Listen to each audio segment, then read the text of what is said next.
Bismillahirrahmanirrahim. Alhamdulillahi rabbil alamin. Wassalatu wassalamu ala rasulillah wa ala alihi tahirina ajma'in. Amma ba'du ayuhan nas, ittaqullaha mastata'tum wasma'u wa ati'u la'allakum turhamun. Para muslimin rahimakumullah, kemarin kita sudah mempelajari ayat yang ke-28 dari surah Al-Kahfi, di mana Allah Subhanahu wa taala berfirman dalam salah satu ayat yang bagus ini, di antara ayat-ayat Al-Quran yang semuanya bagus, dan ini termasuk ayat yang penting untuk segera diketahui, ya, karena semua ayat-ayat Al-Quran adalah penting. Allah Ta'ala berfirman, A'udzu billahi minasy syaithanir rajim. واصبر نفسك مع الذين يدعون ربهم بالغداة والعشي يريدون وجهه ولا تعد عيناك عنهم تريد زينة الحياة الدنيا ولا تطع من أغفلنا قلبه عن ذكرنا واتبع هواه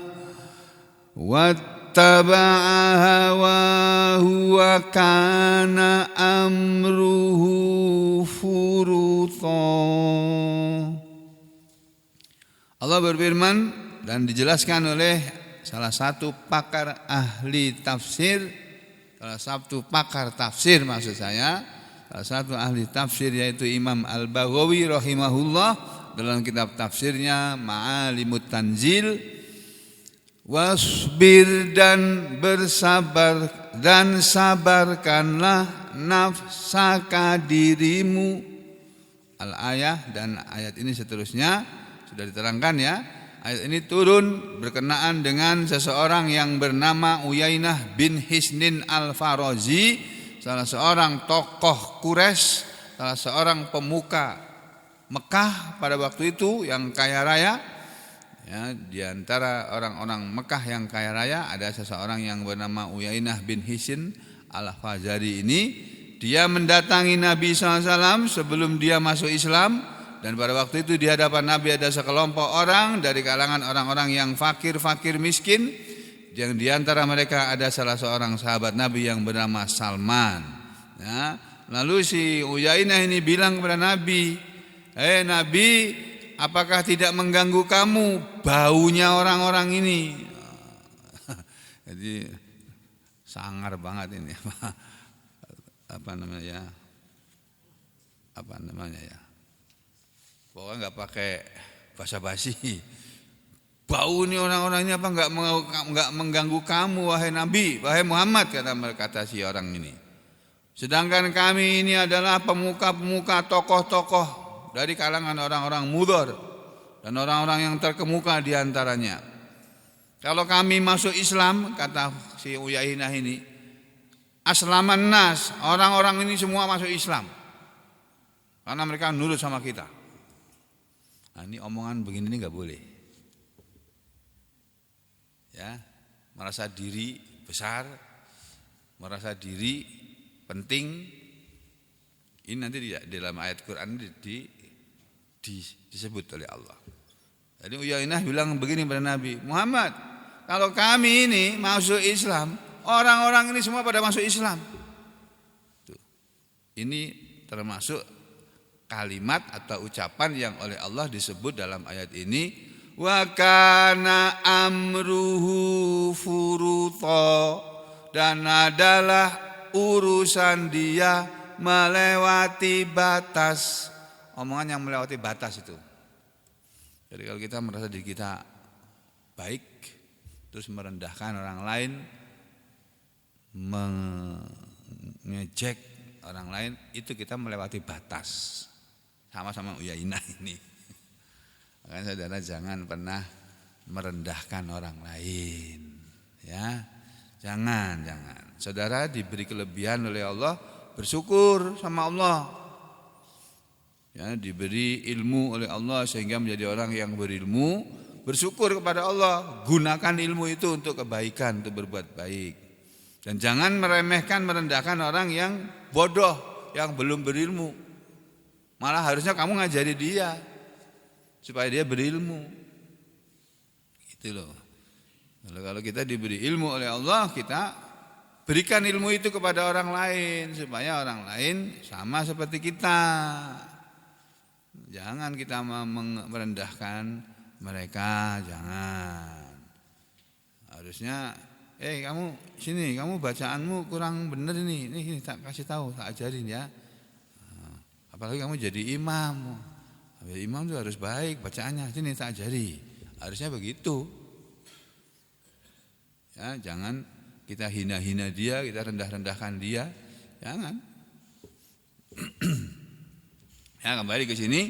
Jadi Uyainah waktu itu ngomong kepada Nabi seperti itu. Muhammad, kalau kami masuk Islam, orang-orang ini Mekah ini pada masuk Islam semua ini. Orang-orang Mudhar ini pada masuk Islam semua. Wa ma yamna'una minat tibaika illa haula'i, kata si Uyainah ini. Dan tidak ada yang menghalangi kami, mencegah kami mengikuti engkau Muhammad kecuali karena mereka-mereka ini. Karena orang-orang miskin-miskin ini yang membuat kami orang-orang kaya-kaya ini, tokoh-tokoh Quraisy ini pada nggak mau masuk Islam. Karena mereka ini. Fanahihim angka hatta nattaba'aka, kata si Uyainah. Maka tolong singkirkan mereka ini dari engkau Muhammad. Suruh pergi mereka dari engkau. Atau kalau engkau tidak bisa menyuruh pergi mereka, ij'al lana majlisan. Jadikanlah untuk kami satu majelis tersendiri. Walahum, dan untuk mereka orang-orang miskin majlisan, satu majelis tersendiri lagi. Gara-gara omongan itu turun ayat ini. Fa anzalallahu azza wa jalla, maka Allah azza wa jalla menurunkan ayat ini, ayat yang ke-28 ini. Wasbir nafsaka. Nah, tadi kan sudah dibaca. Wasbir nafsaka, dan sabarkanlah dirimu wahai Rasul. Maka dalam tafsir Al-Baghawi dikatakan wasbir nafsaka, maksudnya ihbis ya Muhammadu nafsaka. Ini tafsirnya. Bunyi ayatnya wasbir, dan bersabarlah kamu atau sabarkanlah nafsaka dirimu. Bunyi ayatnya isbir, sabarlah atau bersabarlah atau sabarkanlah. Tapi maksudnya ihbis, tahanlah ya Muhammad dirimu, wahai Muhammad, nafsaka dirimu. Tahan bagaimana? Allah menyuruh Nabi menahan apa? Menahan dirinya beserta ma'alladzina yad'una rabbahum bil ghadati wal 'ashiyyi, ya. Sabarkanlah, tahanlah dirimu bersama alladzina, orang-orang yang yad'una, mereka selalu menyeru, selalu berdoa kepada rabbahum, Tuhan mereka, bil ghadati, di waktu pagi, wal asyi, dan di waktu petang, di waktu sore. Al asyi adalah tarafayin nahar, ya. Bil ghadati wal asyi, di pagi hari dan di petang hari, maksudnya tarafayin nahar. Tarafai, dua ujung, an-nahar, siang. Jadi pagi dan sore itu dalam bahasa Arab, dalam kalangan orang Arab dibilang dua ujung siang. Ujung pertama itu pagi, ujung kedua sore. Pagi dan sore kan ujungnya siang itu. Pagi itu ujung yang di depan, sore itu ujung yang di belakang. Ada aja orang Arab ya bilang ya. Tarafayin nahar, dua ujung siang. Nah, jadi Tahanlah wahai Muhammad dirimu untuk tetap bersama orang-orang yang selalu berdoa, selalu menyeru, selalu berzikir kepada Tuhan mereka di waktu pagi dan petang. Mereka itu yuriduna, kata Allah, yuriduna wajah, yuriduna wajah.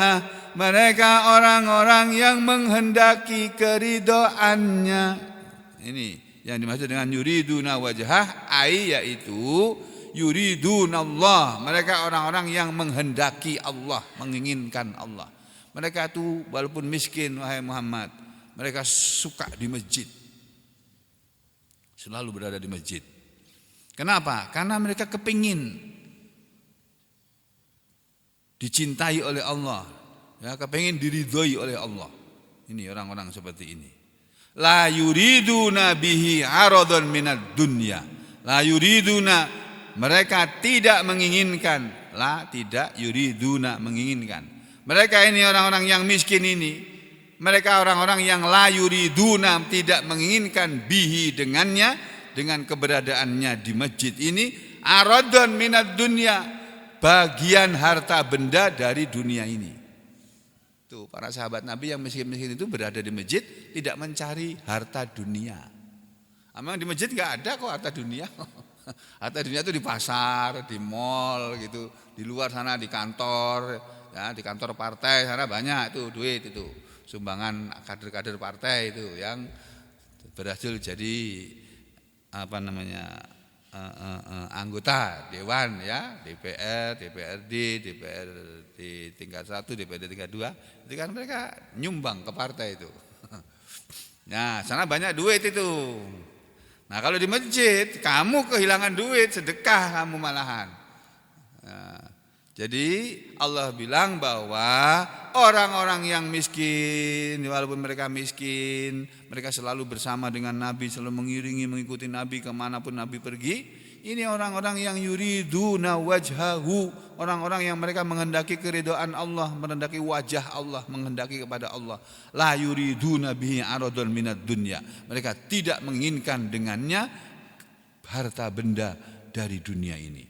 Nah, ahli tafsir Qatadah, ini Qatadah, Qatadah berkata, nazalat, ayat ini turun fi ashabis suffah, di kalangan ashabus suffah. Apa itu ashabus suffah?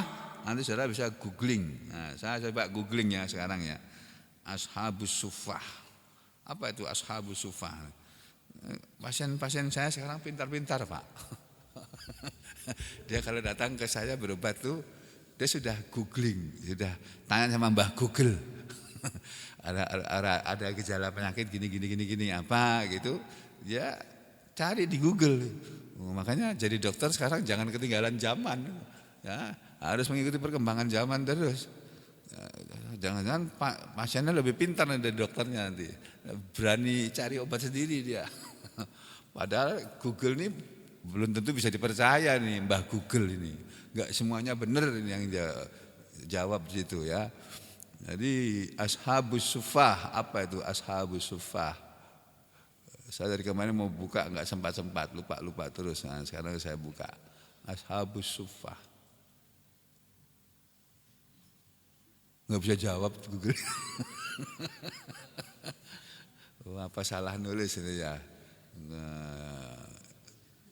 Nah, jadi ayat ini turun, kata ahli tafsir Qatadah. Qatadah ini ahli tafsir dari kalangan tabi'in, muridnya para sahabat Nabi.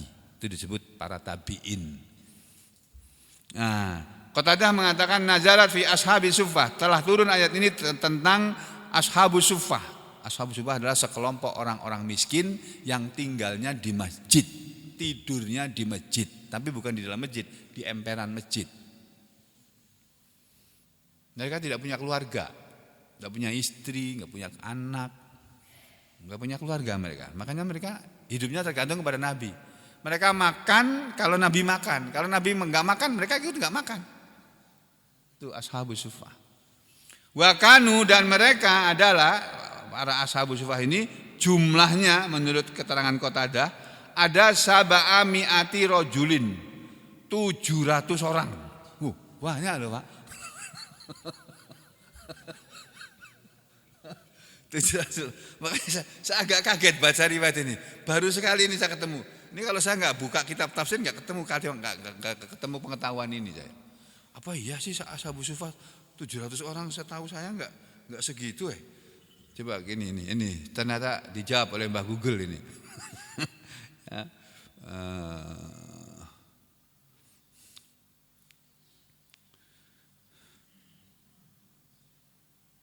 Siapa sebenarnya Ashabus Suffah?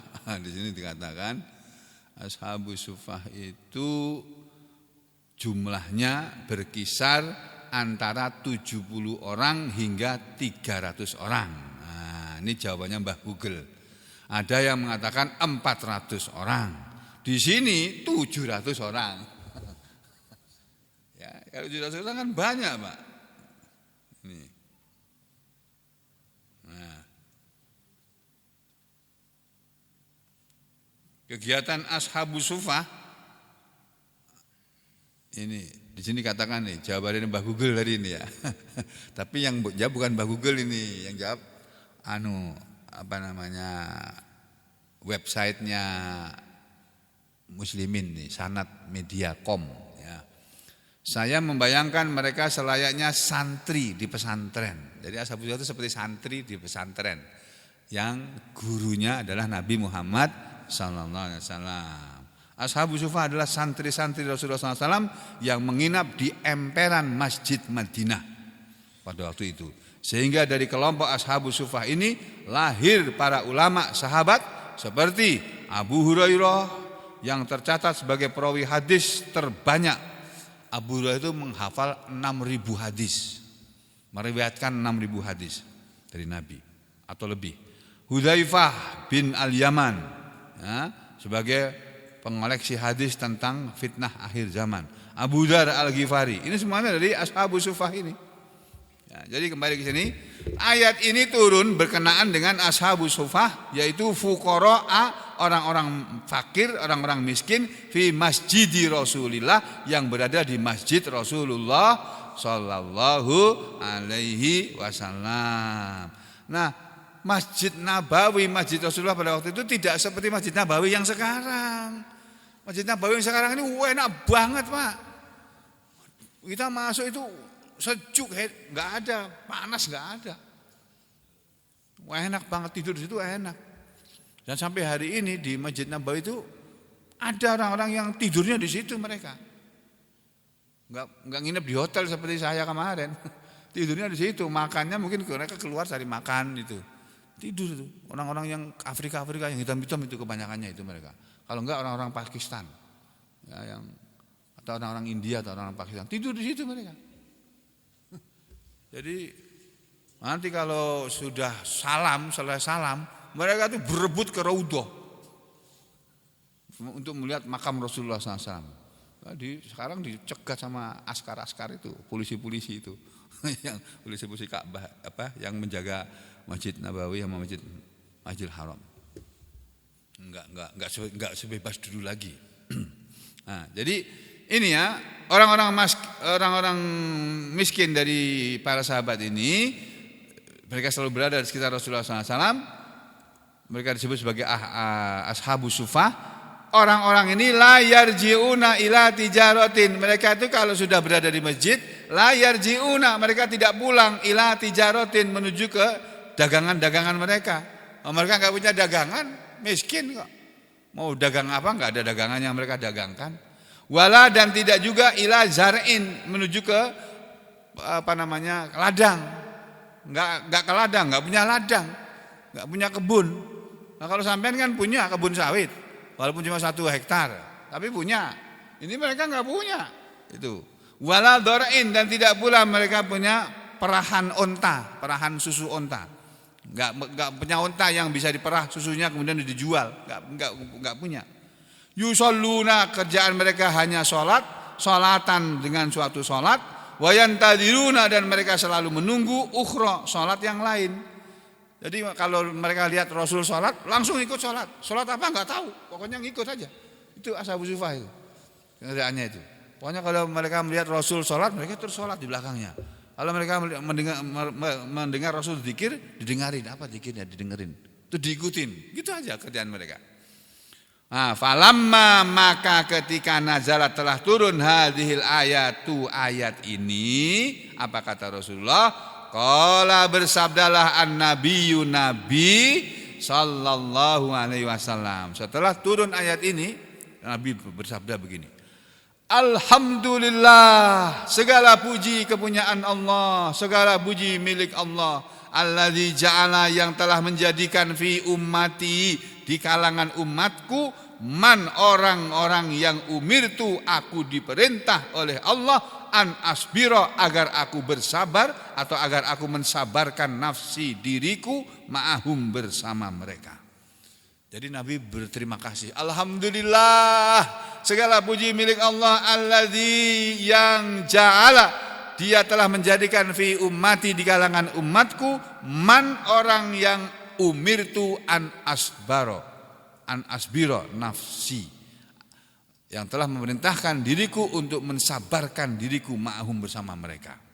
Nah, jadi Nabi kita diperintah oleh Allah untuk bersabar bersama orang-orang miskin. Miskin tuh nggak enak Pak, nggak enak, iya betul nggak enak. Tapi Nabi kita tuh malahan berdoa kepada Allah, Allahumma ahyini miskinan, ya Allah hidupkanlah aku sebagai orang miskin, gitu Pak.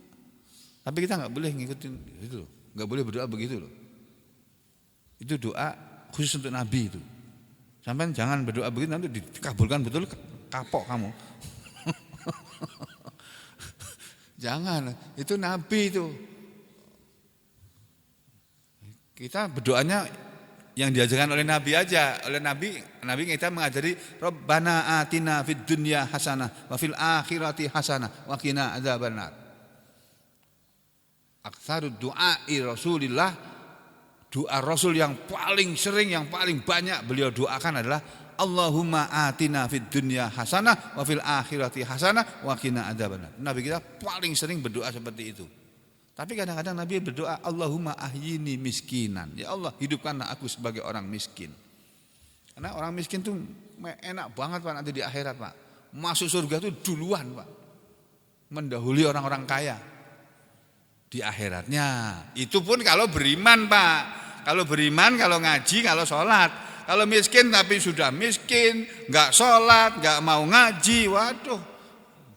Bukan orang beruntung itu. Masuk neraka itu bersama Korun, bersama Fir'aun, Haman, Korun yang disinggung oleh Ainun Najib itu. Negara kita sudah dikuasai oleh Fir'aun, Haman sama Korun. Berani juga apa namanya Ainun Najibnya. Fir'aunnya itu ya maaf ini Jokowi itu kan. Ini saya nirukan aja loh ya. Saya tidak menghina Pak Presiden, tidak bermaksud menghina ya. Jadi dia ngomong katanya kok Fir'aunnya itu ya Jokowi itu, terus Hamannya itu Luhut katanya dia. Kata Pak Ainun Najib ini ya. Terus Hamannya itu 10 naga. Kalau dulu 9 naga, sekarang bukan 9, 10 naga. Tambah kaya kok itu mereka itu. Masya Allah. Nggak tahu itu ditangkap apa enggak itu Pak. Ini Najib itu ya. Terus apa namanya? Ya, ini beda dengan apa yang pada diri Nabi Muhammad SAW ini. Nabi kita disuruh bersabar bersama orang-orang miskin. Kenapa? Karena bersama orang miskin itu nggak enak. Kalau nggak sabar nggak mungkin orang betah sama orang miskin itu. Orang miskin itu kerjanya minta tolong kok.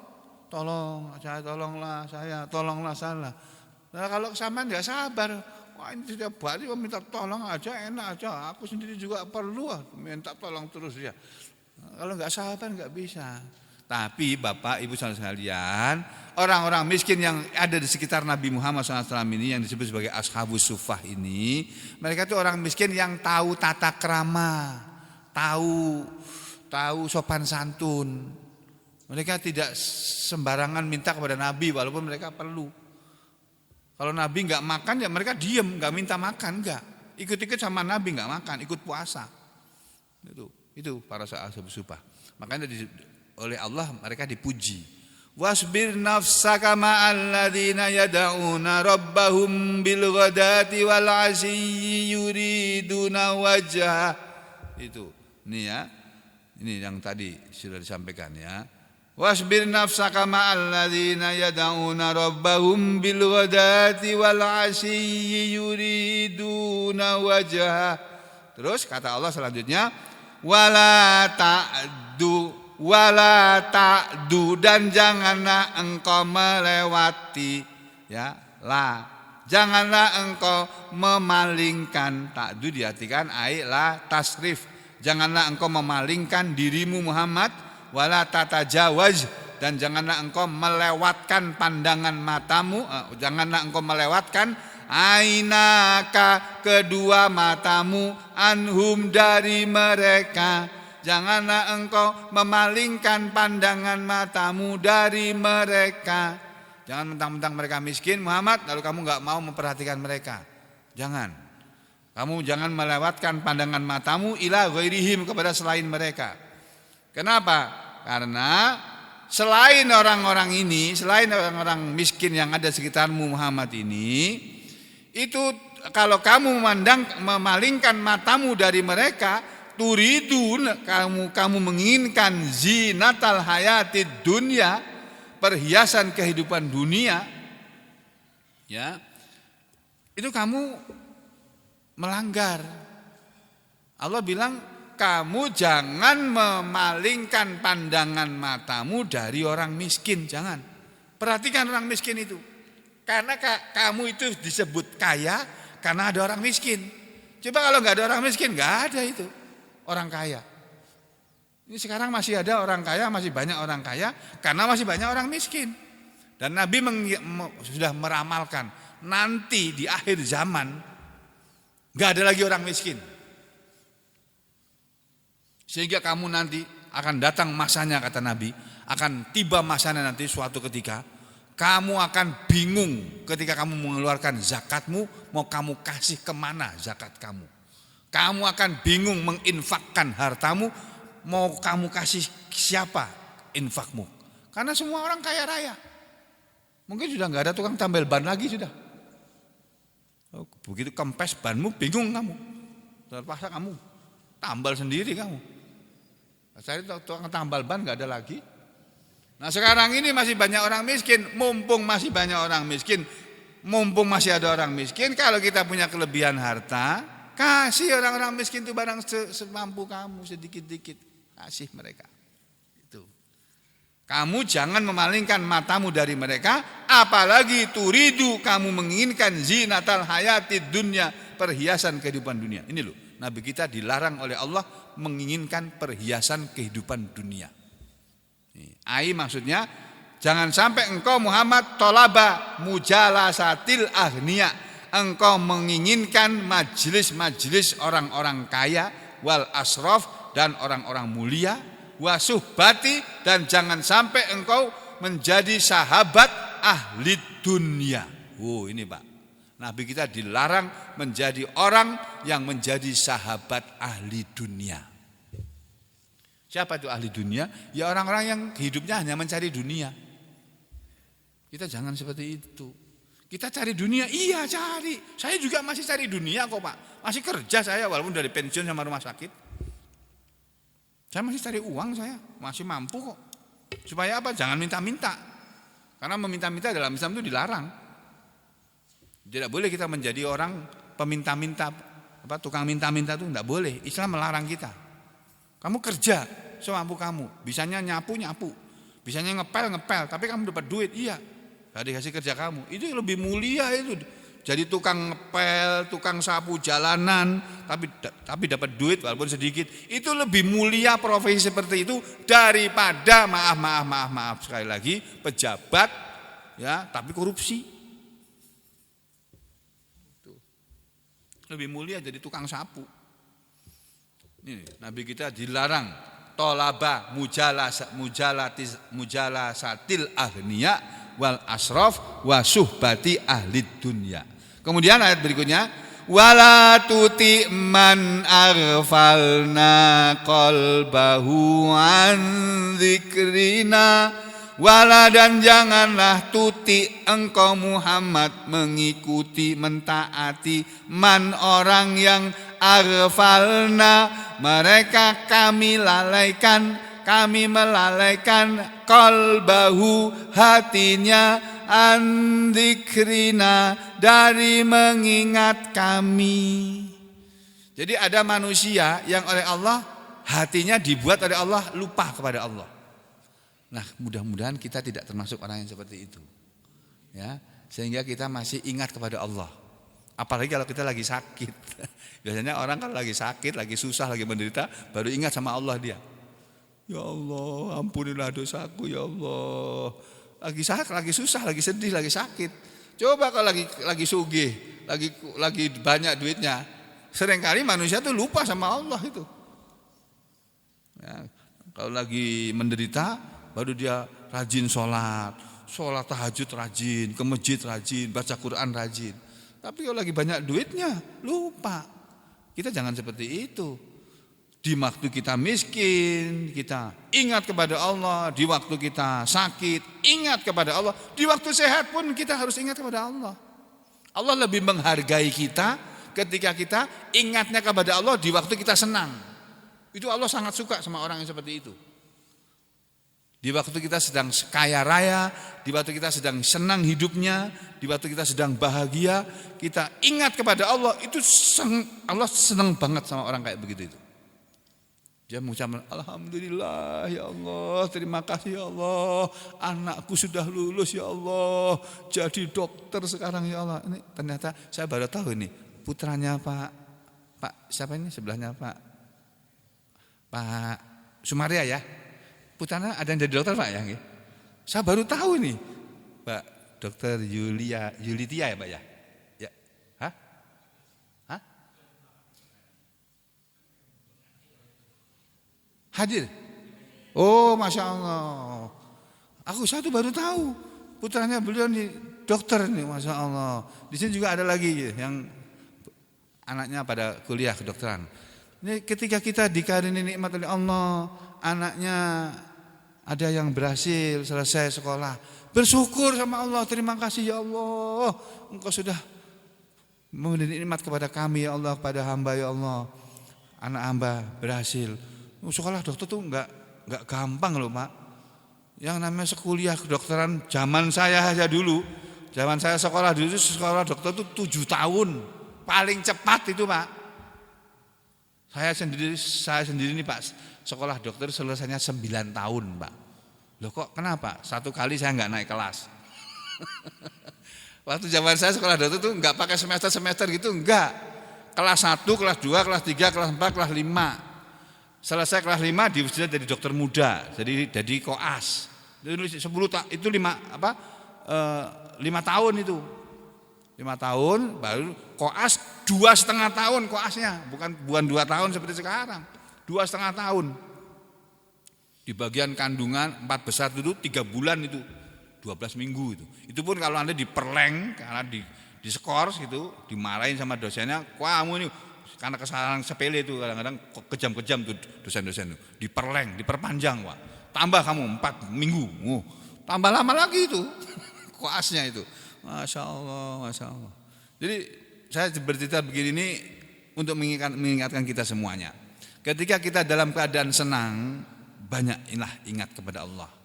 Jangan ketika kita sedih, susah, baru ingat kepada Allah, jangan. Kalau kayak gitu, akeh tunggale, kalau kata orang Solo. Banyak orang kayak begitu itu. Nah kita jangan jadi orang yang kayak begitu. Ya. Jadi ketika kita diberi nikmat dari Allah, bersyukur. Nanti kalau kita bersyukur, Allah akan tambah nikmat itu. Ya, jadi saudara sekalian, kita oleh Allah dinasihati, ya. Nabi Muhammad SAW dulu juga dinasihati oleh Allah. Wala tuti man aghfalna qalbahu an dzikrina. Dan janganlah engkau Muhammad mengikuti man orang yang aghfalna, kami melalaikan qalbahu hatinya an dzikrina dari mengingat kami. Jadi Muhammad, orang yang tidak suka ingat kepada aku, kepada Allah, kamu jangan taati mereka. Ya si Uyainah itu tadi. Uyainah kan orang yang belum masuk Islam pada waktu itu. Dia minta kepada Muhammad, kepada Nabi kita, Muhammad, kami kepingin ngaji sama kamu, tapi kami orang-orang kaya ini aja, itu orang-orang miskin-miskin yang ada di sekitar kamu suruh pergi. Gitu. Permintaan Uyainah begitu. Allah bilang, jangan Muhammad, jangan kamu taati orang yang kami lalaikan hatinya dari mengingat kami. Itu, ini loh. Maksud ayat ini, jangan kamu ikuti orang yang ja'alna qalbahu, kami telah menjadikan hatinya ghafilan, lalai an dzikrina, dari mengingat kami, yakni yang dimaksud Uyainah bin Hisnin. Uyainah bin Hisnin yang menyebabkan ayat ini turun itu.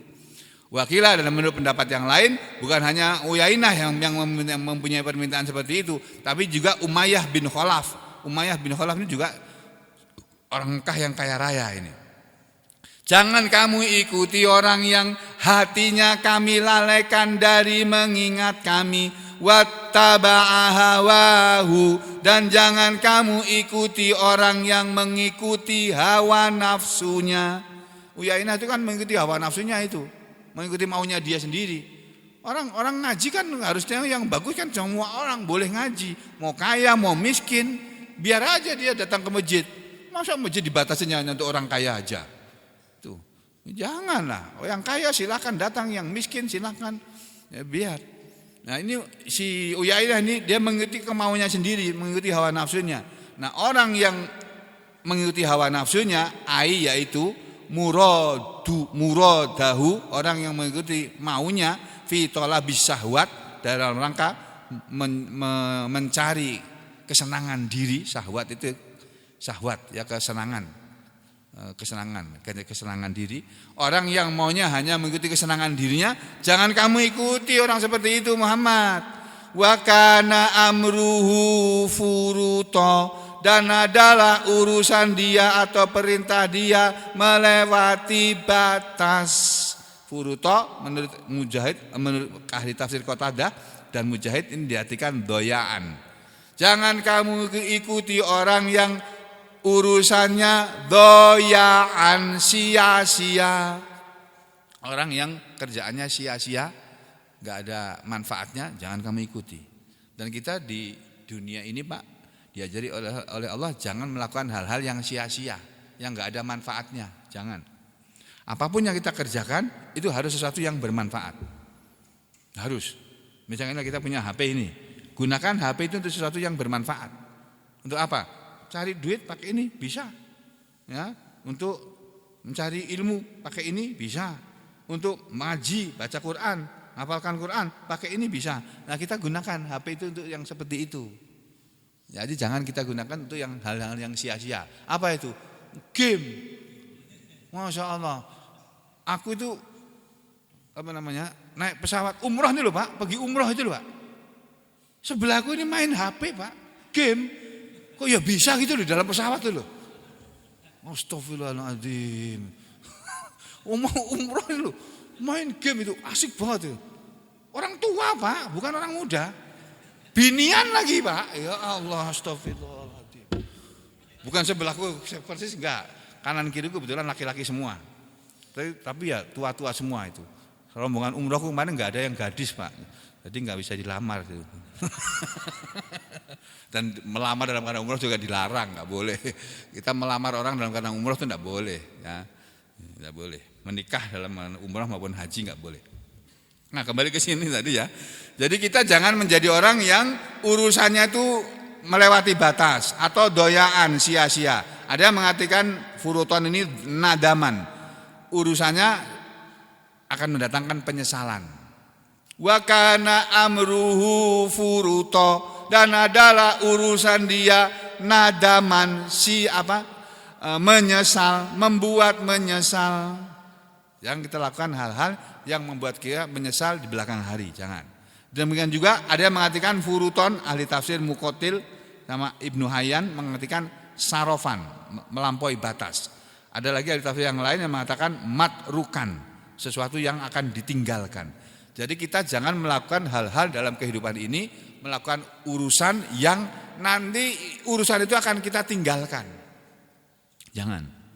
Kita melakukan sesuatu yang bermanfaat.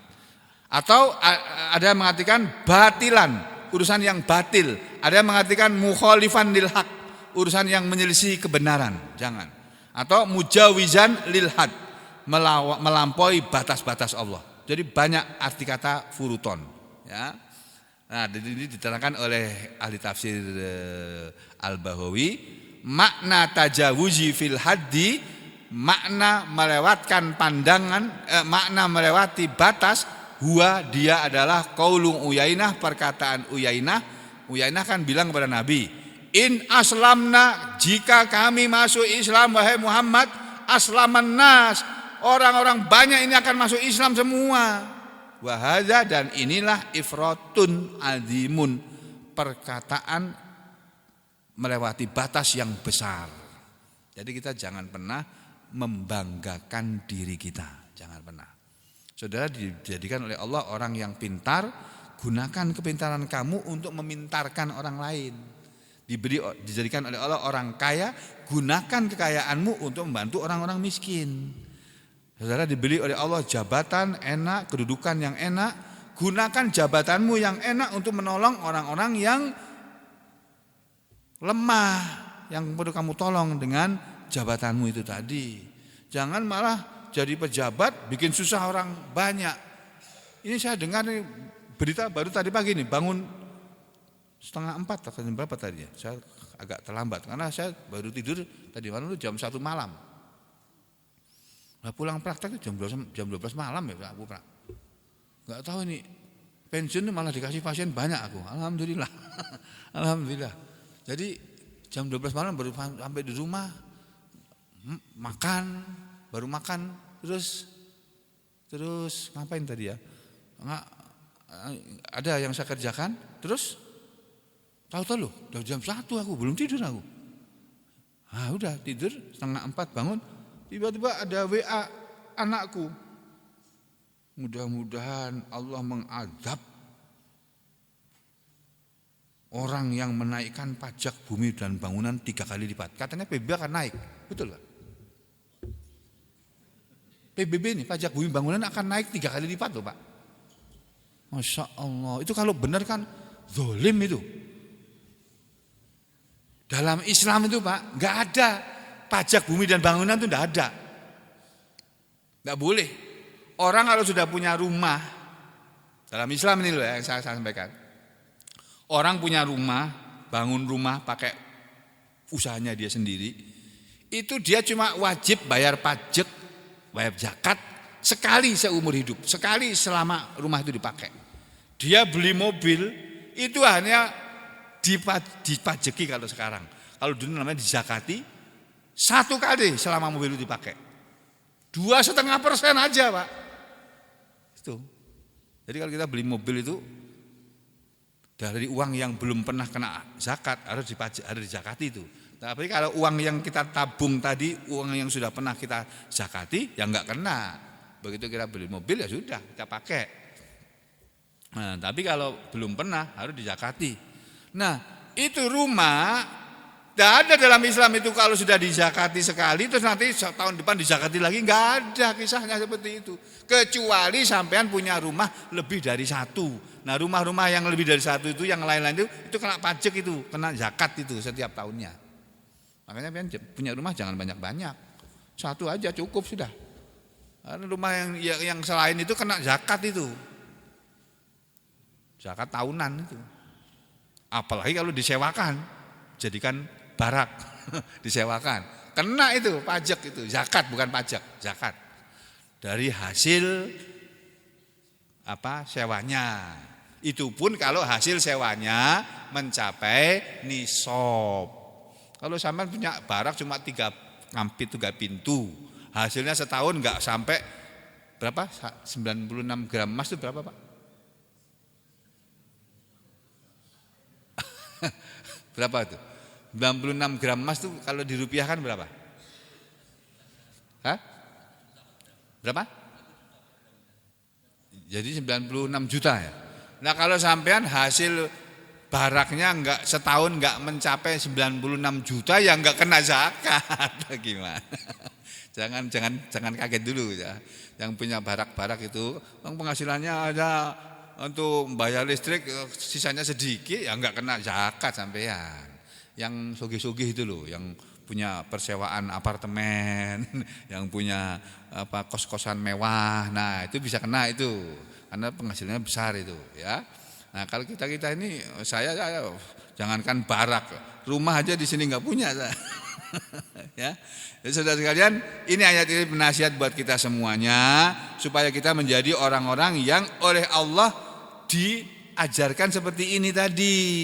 Jadilah orang yang mau bersabar dalam hidup ini meskipun harus hidup bersama orang-orang yang miskin. Karena hidup bersama orang miskin itu kalau enggak sabar, enggak akan bisa kita betah tinggal bersama mereka. Kita dinasihati oleh Allah, jangan menjadi orang-orang yang memalingkan pandangan mata kita dari orang miskin, jangan. Jangan pula kita menjadi manusia yang hidupnya hanya digunakan untuk mencari perhiasan kehidupan dunia. Kita semua perlu dunia, tapi kita gunakan dunia ini untuk akhirat. Gitu loh. Cari uang dapat banyak, gunakan untuk ibadah. Bagaimana caranya? Kamu kasihkan uang kamu ke istrimu, itu ibadah. Kamu kasihkan uang kamu kepada anak-anakmu, cucumu, kepada tetanggamu, kawan-kawanmu, adikmu, kakakmu, itu ibadah itu. Jadi kita mencari uang untuk ibadah. Kita mencari dunia untuk akhirat.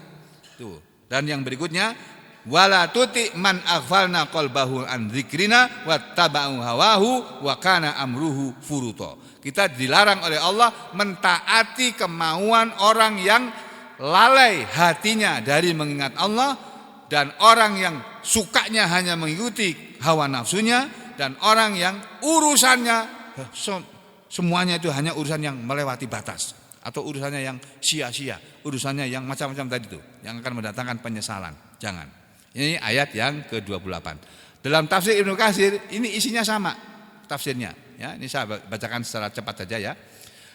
Dalam tafsir Ibnu Katsir dikatakan, wasbir nafsaka ma'al ladzina yad'una rabbahum bil ghadati wal 'ashiyyi yuriduna wajhah. Dan sabarkanlah dirimu wahai Rasul bersama orang-orang yang mereka selalu berdoa kepada Tuhan mereka di waktu pagi dan petang, karena mereka menginginkan keridhaan Allah Tuhannya. Maksud ayat ini kata Ibnu Katsir, yaitu ijlis, duduklah engkau Muhammad ma'a bersama alladzina orang-orang yang yadhkuruna Allah, mereka selalu berzikir kepada Allah, wa yuhallilunahu, dan mereka selalu bertahlil kepada Allah, wa yahmadunahu, dan mereka selalu memuji kepada Allah dan mengucapkan alhamdulillah, wa yusabbihunahu, dan mereka selalu bertasbih kepada Allah dan mengucapkan subhanallah, wa yakburunahu, dan mereka selalu bertakbir kepada Allah dan mengucapkan Allahu akbar, wa yas'alunahu, dan mereka selalu meminta kepada Allah bukratan wa asiyan, di waktu pagi dan petang, min ibadillah, dari beribadah kepada Allah. Jadi doa-doa mereka itu doa supaya tetap bisa beribadah kepada Allah. Itu orang-orang yang baik-baik seperti itu yang harus kita selalu bersama mereka. Sawa'an kanu, sama saja keadaan mereka. Fuqara'a, apakah mereka itu adalah orang-orang yang fakir, yang miskin, atau aghniya'a, mereka itu orang-orang kaya.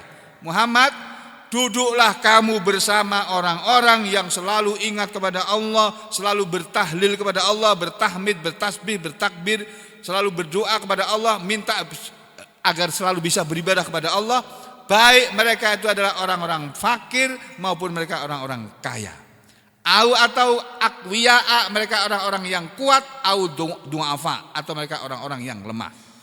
Siapapun mereka Muhammad, mau orang kaya, mau orang miskin, mau orang kuat, mau orang lemah, kalau mereka orang-orang yang selalu ingat kepada Allah, selalu berzikir kepada Allah, kamu bersabar bersama mereka. Ini pesan Allah kepada kita. Ya, yuqalu dikatakan, innaha, sesungguhnya dia, ayat ini nazalat, telah turun fi asrofi Quraisy, kepada orang-orang mulianya orang-orang Quraisy, pembesar-pembesar Quraisy, orang-orang kayanya orang Quraisy. Hina, ketika tolabu, mereka menuntut minan nabi, dari Nabi SAW, ayyajlisa, agar Nabi mau duduk ma'ahum bersama mereka orang-orang kaya tadi, wahdahu sendirian saja. Jangan bersama orang-orang miskin itu. Wala yujalisahum bidu'afa, dan mereka meminta Nabi duduk bersama mereka, ya. Mereka meminta agar Nabi jangan duduk bersama du'afa, orang-orang melemah dari ashabihi, sahabat-sahabat Nabi. Seperti Bilal, sahabat Bilal, wa Ammar dan sahabat Ammar, wa Suhaib dan sahabat Suhaib, wa Khobbab dan sahabat Khobbab, kan, wa Ibna dan Ibnu siapa? Mas'ud. Ibnu Mas'ud ini orang miskin ini, ashabu sufah, tapi ahli Al-Qur'an ini. Ahli Al-Qur'annya Nabi yang kedua setelah Ibnu Abbas. Dan saudara tahu Ibnu Mas'ud ini orangnya kecil, kupingnya putus sebelah, wajahnya kayak kismis, kepalanya kayak kismis. Tahu kismis, Pak? Anggur kering ya? Anggur kering ya? Anggur kering itu kan kalau anggur masih segar kan bulat, Pak. Bagus. Ini anggur kering, Pak. Nah, kepalanya kayak kismis. Jadi pendek kata, Ibnu Mas'ud bukan orang yang ganteng, tapi istrinya cantik sekali, Pak. Masya Allah, kaya raya pula. Masya Allah, mana ada Pak sekarang kayak gitu, Pak. Tapi Ibnu Mas'ud ini sahabat Nabi yang ahli Quran. Nah, waktu dulu dia masih miskin, ini dia menjadi salah satu ashabu sufah nih Ibnu Mas'ud ini. Nah, Nabi dilarang bersama orang-orang yang kaya raya yang hanya ingin berkumpul dengan orang-orang kaya saja, enggak boleh. Dan kita semua juga begitu, enggak boleh kita mengadakan pengajian khusus orang-orang kaya, enggak boleh. Orang miskinnya harus diundang juga. Dan Nabi mengingatkan kepada kita, seburuk-buruk makanan dalam pesta adalah pesta makanan yang di sana hanya dihadiri oleh orang-orang kaya saja.